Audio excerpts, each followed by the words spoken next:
Reproductive health है। दोस्तों इस वीडियो में हम लोग रिप्रोडक्टिव हेल्थ चैप्टर पढ़ रहे हैं, क्लास 12 जूलॉजी का चैप्टर है। इस वीडियो को एंड तक देखना, मैंने एनसीईआरटी का हर एक लाइन इंक्लूड कर दिया है हमेशा की तरह। तो चलिए स्टार्ट करते हैं। तो देखिए सबसे पहले हम लोग कुछ डेफिनेशंस देखते हैं। तो देखो according to WHO reproductive health means wellbeing of physical, emotional, behavioural and social. ठीक है, जब वेलबींग हो जाए फिजिकल, बिहेवियरल है ना, इमोशनल एंड सोशल, तब उसे हम लोग हेल्थ बोलेंगे। ठीक है, रिप्रोडक्टिव हेल्थ बोलेंगे अकॉर्डिंग टू WHO।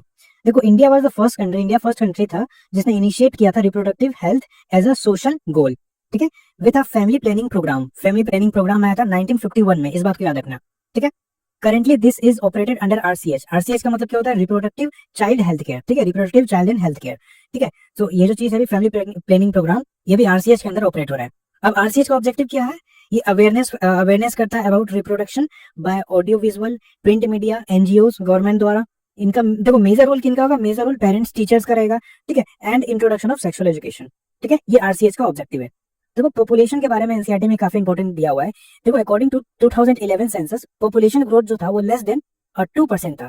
ठीक है, जो पॉपुलेशन का इंक्रीज है वो किस कारण से हो रहा है? पॉपुलेशन का इंक्रीज जो है वो हो रहा है अपने पास rapid decline in death rate कम हो रहा है, इस वजह से पॉपुलेशन बढ़ रहा है। ठीक है, जो मैटरनल मोर्टेलिटी रेट है MMR एंड IMR, ठीक है, इन्फेंट मोर्टेलिटी रेट, ये भी कम हो रहा है, जिसके कारण से पॉपुलेशन बढ़ता है। Increase in reproductive age people. ठीक है, रिप्रोडक्टिव एज पीपल अगर ज्यादा हो रहे हैं है ना, तो उसी कारण से पॉपुलेशन बढ़ता है। And increase in health facilities. तो ये सब कुछ रीजन है जिसके कारण से पॉपुलेशन का इंक्रीज हो रहा है। ठीक है, तो इनको आप अच्छे तरीके से याद रखिएगा। चलिए नेक्स्ट है एमिनियोसिंथेसिस। ये एक टेस्ट है जो बेस्ड होता है क्रोमोसोमल पैटर्न पे एंड जेनेटिक डिसऑर्डर। ठीक है, chromosomal pattern and genetic disorder के लिए ये टेस्ट हम लोग करते हैं, लेकिन इसको बैन कर दिया गया है फॉर सेक्सुअल डिटर्मिनेशन। ठीक है, ban on amniocentesis for sex determination to prevent, है ना, फीमेल फर्टिसाइड। जो फीमेल फर्टिसाइड उसको प्रिवेंट करने के लिए पर्टिकुलरली सेक्स डिटर्मिनेशन पे एमिनियोसिंथेसिस को बैन कर दिया गया है। ठीक है, बाकी तो वही ये टेस्ट था chromosomal pattern and genetic disorder का पता लगाने के लिए। देखो कॉन्ट्रासेप्टिव मेथड्स को समझो आप। कॉन्ट्रासेप्टिव मेथड में हमें natural methods and barrier method ये सभी देखना है। तो सबसे पहला नेचुरल, जिसे ट्रेडिशनल मेथड भी बोलते हैं। इसका कोई साइड इफेक्ट नहीं होता है, बट रिस्क बहुत ज्यादा होता है। ठीक है, इसमें avoid chance of ovum and sperm meeting. ठीक है, इसमें ओवम एंड स्पर्म मीटिंग का चांसेस को अवॉइड किया जाता है।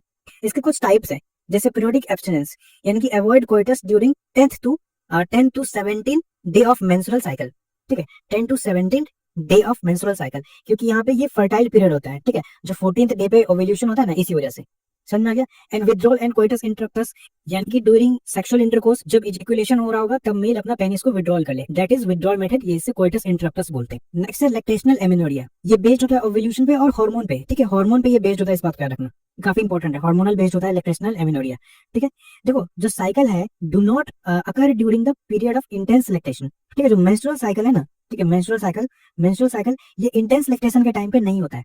ठीक है, मेंस्ट्रुएशन इंटेंस लैक्टेशन के टाइम पे, जब आप मतलब पार्चुरेशन हो गया उसके बाद तो लैक्टेशनल पीरियड है, उस टाइम पे नहीं होता है, तो वहाँ पे फिर ओव्यूलेशन वगैरह भी नहीं होगा। दैट्स व्हाई ये इस पे बेस्ड है। इसका साइड इफेक्ट नहीं होता है, बट फेलियर रेट इसका ज्यादा है बहुत। और एक बात इसमें बहुत अच्छे तरीके से याद रखना, ये इफेक्टिव अप टू 6 मंथ। ठीक है, ये 6 मंथ तक इफेक्टिव रहता है आफ्टर पार्चुरेशन। ठीक है, पार्चुरेशन के बाद 6 मंथ तक का डेट काफी इंपॉर्टेंट है, 6 मंथ तक ही इफेक्टिव रहता है। ठीक है, अब देखो इसमें क्योंकि मेडिसिन वगैरह का यूज नहीं किया जा रहा है, तो इसका साइड इफेक्ट नील है, बट इसका फेलियर रेट हाई है। नेक्स्ट है बैरियर मेथड।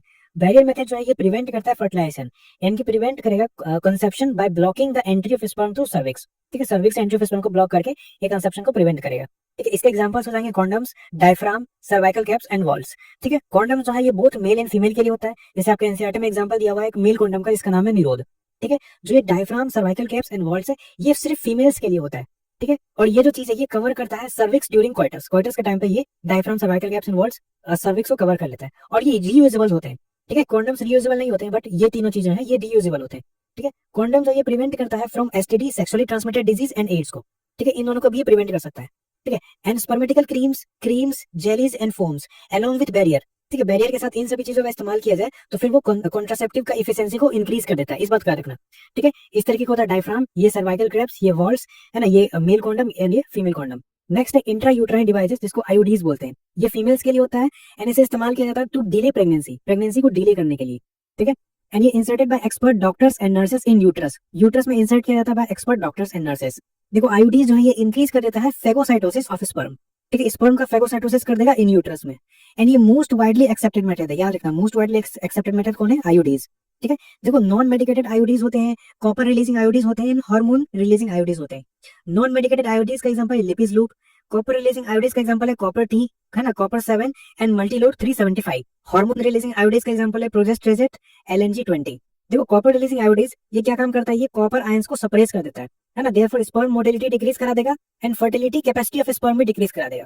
ठीक है, कॉपर रिलीजिंग है ना, कॉपर आयंस को सप्रेस करेगा एंड स्पर्म मोटिलिटी को डिक्रीज करेगा and fertilising capacity of sperm को भी डिक्रीज कर देगा। हार्मोन रिलीजिंग क्या काम करता है, hormone releasing makes uterus unsuitable for implantation, uterus को अनसुटेबल कर देगा फॉर इम्प्लांटेशन एंड सर्विक्स को हॉस्टाइल करा देगा फॉर स्पर्म। ठीक है, इस तरीके का होता है कॉपर टी। ठीक है, नेक्स्ट इम्प्लांट्स, इम्प्लांट जैसे progestogen, progestogens and progesterone plus oestrogen, progesterone alone या फिर प्रोजेस्टेरोन के साथ एस्ट्रोजन। ठीक है, used by females as injection, females injection की तरह ले सकती है या फिर इम्प्लांट अंदर स्किन। ठीक है, स्किन के अंदर भी इम्प्लांट कर सकते हैं, इस तरीके का होता है ये। एंड इसका जो मोड है ये सिमिलर होता है ओरल पिल्स के जैसा, है ना, ओरल पिल्स अभी हम लोग आगे देखेंगे। एंड ये लॉन्ग पीरियड इफेक्टिव होता है। ठीक है, लॉन्ग पीरियड इफेक्टिव होता है। चलो नेक्स्ट ओरल पिल, इसमें भी वही है प्रोजेस्ट्रोजन एंड या प्रोजेस्ट्रोजन या एस्ट्रोजन। ठीक है, ये अकेला या साथ में, एक consume in form of tablet, tablet के फॉर्म में कंज्यूम किया जाता है बाय फीमेल्स। ठीक है, ये इनहिबिट कर देता है ओव्यूलेशन, इम्प्लांटेशन, इम्प्लांटेशन ओव्यूलेशन को इनहिबिट कर देता है। अल्टर कर देगा quality of cervical mucus to prevent entry of sperm, cervical mucus का क्वालिटी को अल्टर कर देगा ताकि प्रिवेंट कर सके एंट्री ऑफ स्पर्म को। वेरी इफेक्टिव होता है, लेसर साइड इफेक्ट होता है इसका। देखो टाइमिंग का बात किया जाए तो pills have to taken daily for 21 day period. ठीक है, डेली लेना चाहिए 21 डे पीरियड पे के लिए। ठीक है, इसे स्टार्ट कर देना चाहिए with first 5 day of menstrual cycle, menstrual cycle के फर्स्ट 5 डे से ही इसे स्टार्ट कर देना चाहिए। देखो आफ्टर गैप ऑफ 7 डे, देखो 21 डे तक लिया, टोटल कितना है, टोटल मान लो 28 डे है, सो 21 डे तक लिया गया, उसके बाद 7 डे को छोड़ के यहाँ पे मेंस्ट्रुएशन होगा। ठीक है, 7 डे को छोड़ के फिर उसके बाद से फिर आगे स्टार्ट करना है। ठीक है, आफ्टर गैप ऑफ 7 डे, क्योंकि इस पीरियड में मेंस्ट्रुएशन हो रहा होगा, then repeated again in same pattern. समझ में आ गया। चलो नेक्स्ट है सहेली, सहेली भी एक ओरल कॉन्ट्रासेप्टिव है। ठीक है, इसका फ्यू साइड इफेक्ट है एंड ये हाई कॉन्ट्रासेप्टिव वैल्यू है इनका। ठीक है, ये न्यू ओरल कॉन्ट्रासेप्टिव है, develop by CDRI Lucknow, CDRI का फुल फॉर्म होता है central drug research institute Lucknow. ठीक है, यहाँ पे डेवलप किया गया था, याद रखना ये काफी इंपॉर्टेंट है इसका लोकेशन। ये नॉन स्टेरॉइडल होता है। ठीक है, नॉन स्टेरॉइडल एंड वंस पर वीक। ठीक है, एक पर वीक। देखो इमरजेंसी कॉन्ट्रासेप्टिव का बात किया जाए तो यूज ऑफ ओरल पिल्स या IUDs within 72 hour of coitus. ठीक है, इमरजेंसी कॉन्ट्रासेप्टिव में ओरल पिल्स या आईओडीज को कोइटस के 72 घंटे के अंदर ही ले लेना है, ज्यादा टाइम नहीं लगाना है, तब वो इफेक्टिव रहेगा। ठीक है, इसे याद रखना। चलो नेक्स्ट है सर्जिकल मेथड, ये जिसे स्टेरिलाइजेशन भी बोलते हैं, ट्रायल बना दिया। ये परमानेंट मेथड होता है, ऑब्वियसली रिवर्सिबल नहीं होगा, इसको ऑब्वियसली सर्जरी के द्वारा किया जाता है। No effect on sexual desire, sexual desire पे कोई इफेक्ट नहीं पड़ेगा, बट जो गैमिट का ट्रांसफर है उसको ब्लॉक कर देगा, block gamete transfer and prevent conception. देखो दो तरीके का होता है यहाँ पर सर्जिकल मेथड, एक वैसेक्टोमी एंड ट्यूबेक्टोमी। नाम से समझ में आ रहा है, वैस यानी कि वास्ट डिफरेंस एंड ट्यूब यानी कि फेलोपियन ट्यूब। इसमें जो वास्ट डिफरेंस है उसको यहाँ पे स्मॉल पार्ट उसका रिमूव किया जाएगा, इसमें फेलोपियन ट्यूब का। ठीक है, वैस्ट डिफरेंस मेल में होता है obviously, and small part of vas deferens removed and tied up. ठीक है, देखो स्मॉल पार्ट यहाँ पे रिमूव्ड एंड टाइड अप कर दिया गया। ठीक है, इसमें सीमन रिलीज होता है विदाउट स्पर्म, क्योंकि सीमन में सेमिनल प्लाज्मा एंड स्पर्म दोनों होता है। स्पर्म यहाँ से नहीं आ पाएगा, लेकिन सेमिनल प्लाज्मा तो यहीं से रिलीज होता है ना, एसेसरी ग्लैंड से। ठीक है, तो यहाँ से सेमिनल प्लाज्मा आ जाएगा। ट्यूबेक्टोमी का बात किया जाए तो ये फीमेल्स में होता है। ठीक है, फीमेल्स में क्या आता है, एंड इसमें small part of fallopian tube जो है इसको रिमूव एंड टाइड अप किया जाता है। इसे क्या मतलब फेलोपियन ट्यूब को यहाँ पे टाइड अप कर दिया गया। देखो इल इफेक्ट ऑफ कॉन्ट्रासेप्शन क्या हो सकता है, जैसे nausea, abdominal pain, bleeding, irregular menstrual cycle, breast cancer, ये सब इल इफेक्ट है इसके। नाउ नेक्स्ट है मेडिकल टर्मिनेशन ऑफ प्रेगनेंसी, ये जिसे अबॉर्शन भी बोलते हैं। ठीक है, इसे एमटीपी बोला जाता है। ये लीगल हुआ था इंडिया में 1971 में। ठीक है, 1971 में लीगल हुआ था इंडिया में। इसमें होता है क्या कि termination of pregnancy bye voluntary means, इसे अबॉर्शन बोलते हैं। ठीक है, ये सेफ होता है ड्यूरिंग फर्स्ट ट्राइमेस्टर यानी कि अप टू 12 वीक तक ये सेफ होता है। ठीक है, सेकंड ट्राइमेस्टर में अबॉर्शन मच मोर रिस्कियर है ना। देखो यहाँ पे एनसीईआरटी में ये चीज लिखा हुआ है कि देखो एमटीपी जो है medical termination pregnancy amendment act आया था 2017 में, लीगल हुआ था 1971 में, बट 2017 में भी एक एक्ट आया था। ठीक है, वाज गवर्नमेंट ऑफ इंडिया ने दिया था with intention reducing the incidence of illegal abortion को खत्म करने के लिए। ठीक है, इसमें क्या था, according to this act pregnancy may be terminated on a certain ground, कुछ कंडीशन है इसका। ठीक है, विद इन 12 वीक हो जाए। ठीक है, within 12 week of pregnancy के लिए एक रजिस्टर जो डॉक्टर हो वो होना चाहिए, यानी कि मेडिकल प्रैक्टिशनर होना चाहिए। विद इन 12 वीक अगर कर रहा है यानी कि फर्स्ट ट्राइमेस्टर, तो एक रजिस्टर प्रैक्टिशनर का होना जरूरी है। But if pregnancy was lasted more than 12 week, ठीक है 12 वीक से ज्यादा हो जाए, 12 वीक से ज्यादा हो जाए बट 24 वीक से कम रहे, ठीक है इसके बीच में रहे, ठीक है more than 12 week and fewer than 24 week, तो फिर वहां पे टू रजिस्टर मेडिकल प्रैक्टिशनर का रिक्वायरमेंट होगा। समझ में आ गया। चलो नेक्स्ट है एसटीडीज, इसे सेक्सुअली ट्रांसमिटेड डिजीज भी बोल सकते हैं या वेनरल डिजीज भी बोल सकते हैं, वीडी, या रिप्रोडक्टिव ट्रैक इन्फेक्शन आरटीआई बोल सकते हैं। ठीक है, तो एसटीडीज, वीडी एंड आरटीआई तीनों चीज बोला जा सकता है।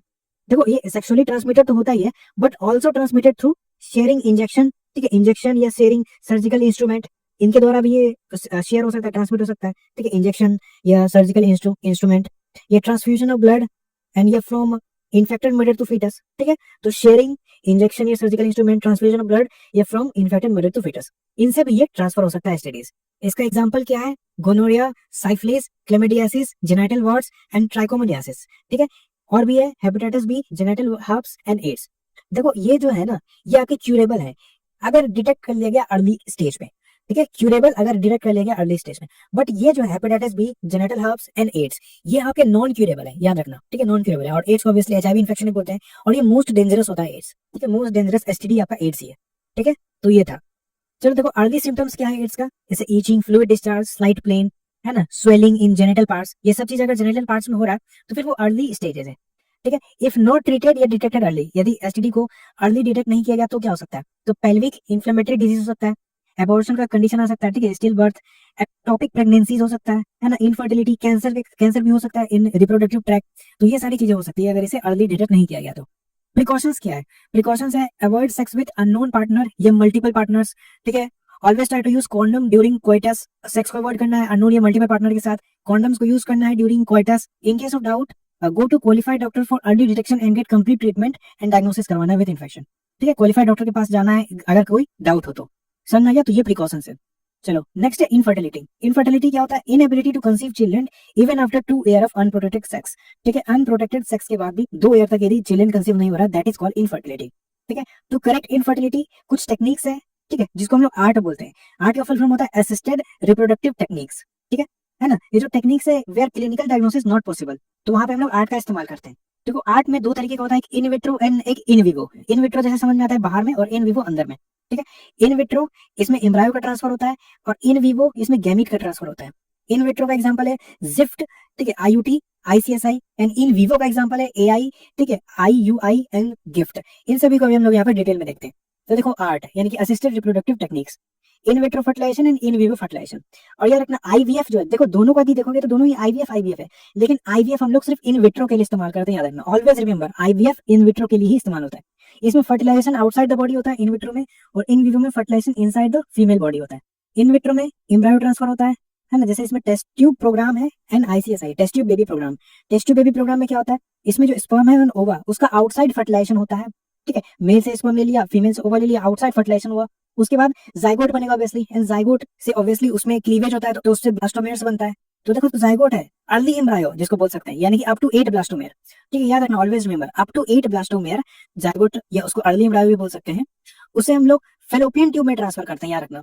एंड यदि मोर देन, है ना, मोर देन 8 ब्लास्टोमेयर आ गया तो उसको एम्ब्रायो बोल सकते हैं, ठीक है। Up to 8 blastomere fallopian tube में ट्रांसफर होगा, या मोर देन 8 ब्लास्टोमेयर तो फिर वो यूट्रस में ट्रांसफर होगा, ठीक है। फेलोपियन ट्यूब में ट्रांसफर कर रहे हैं तो उसे हम लोग जिफ्ट बोलते हैं, यानी कि जाइगोट को, ठीक है, जाइगोट को इंट्रा फेलोपियन ट्यूब ट्रांसफर, यानी कि फेलोपियन ट्यूब के अंदर डाल दिया हमने, ठीक है, फेलोपियन ट्यूब में डाल दिया, zygote intra fallopian tube transfer.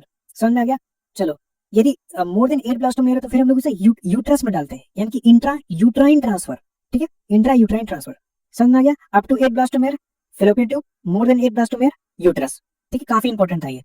चलो नेक्स्ट है आईसीएसआई। इसका फुल फॉर्म होता है इंट्रा साइटोप्लाज्मिक स्पर्म इंजेक्शन, ठीक है, ऑब्वियसली ये लेबोरेटरी में होता है इंट्रा साइटोप्लाज्मिक स्पर्म इंजेक्शन। इसमें स्पर्म को डायरेक्टली इंजेक्ट कर देते हैं इनटू ओवम, ठीक है, इस बात का याद रखना, आईसीएसआई। नेक्स्ट है in vivo fertilisation. Obviously fertilisation inside the female body, इसमें गैमीट का ट्रांसफर होता है, इसमें एम्ब्रायो का ट्रांसफर था, इसमें गैमीट का ट्रांसफर होता है, ठीक है। मेल गैमीट ट्रांसफर भी हो सकता है, फीमेल गैमीट ट्रांसफर भी हो सकता है। देखो सबसे पहले हम लोग देख रहे हैं मेल गैमीट ट्रांसफर। इसमें यदि इनफर्टिलिटी हो जाए, infertility due to inability of male to inseminate, ठीक है, यदि मेल में इनएबिलिटी आ जाए टू इंसेमिनेट तो ऑब्वियसली वो इनफर्टिलिटी हो जाएगा, तो उस केस में मेल गैमीट ट्रांसफर करते हैं। या फिर वेरी लो स्पर्म काउंट, है ना, मेल का यदि बहुत ही लो स्पर्म काउंट हो तो उसमें भी हम लोग मेल गैमीट ट्रांसफर करते हैं। तो इसमें हम लोग हस्बैंड या डोनर का, जो भी डोनर हो उसका हम लोग सीमन लेते हैं, ठीक है, और उसका एआई भी करा सकते हैं और आईयूआई भी करा सकते हैं। यानी कि यदि हमने सीमन को ट्रांसफर कर दिया इनटू विजाइना, हमने डोनर का सीमन लिया, ठीक है, डोनर या हस्बैंड का सीमन लिया, उसको यदि डायरेक्टली ट्रांसफर कर दिया विजाइना में तो उसे हम लोग आर्टिफिशियल इंसेमिनेशन बोलते हैं, यानी कि एआई। और यदि उस सीमन का हमने ट्रांसफर कर दिया यूट्रस में तो उसे हम लोग इंट्रा यूट्राइन इंसेमिनेशन बोलते हैं, यानी कि आईयूआई, ठीक है। तो आईयूटी अलग था, आईयूटी था इंट्रा यूट्राइन ट्रांसफर, ठीक है, और आईयूआई अलग है, ये है इंट्रा यूट्राइन इंसेमिनेशन, ठीक है। यानी कि यदि हम लोग सीमन को ट्रांसफर कर रहे हैं, ठीक है, सीमन का ट्रांसफर के लिए हम लोग इंसेमिनेशन इस्तेमाल करते हैं, याद रखना इस बात को। तो यहाँ पे सीमन का ट्रांसफर होता है विजाइना में, तो आर्टिफिशियल इंसेमिनेशन, एंड सीमन का transfer into uterus, intra uterine insemination, ठीक है। अब अगर फीमेल गैमेट का ट्रांसफर की बात किया जाए तो इसमें गिफ्ट होता है, यानी कि gamete intra fallopian tube transfer, यानी कि ट्रांसफर ऑफ डोनर ओवम, ठीक है, डोनर फीमेल का ovum into fallopian tube of another female. Transfer कर देते हैं हम लोग डोनर ओवम को, जो भी डोनर का ओवम हुआ, into fallopian tube of another female. समझ में आ गया, उसको जिफ्ट बोलते हैं, gamete intra fallopian tube transfer. उम्मीद करता हूँ आप लोग को ये चीज समझ में आ गया होगा। तो यही था आपके पास 8, जिसमें इन विट्रो फर्टिलाइजेशन और इन विवो फर्टिलाइजेशन हमने देखा। So thank you guys, thank you. उम्मीद करता हूँ आप लोगों को ये चैप्टर समझ में आ गया होगा। वीडियो अच्छा लगा तो लाइक कर दीजिए, दोस्तों के साथ भी शेयर कर दीजिए, चैनल बने तो सब्सक्राइब कर दीजिए। मैं मिलता हूँ नेक्स्ट वीडियो में। Thank you so much. ये नोट्स आपको मेरे टेलीग्राम चैनल पर मिल जाएंगे।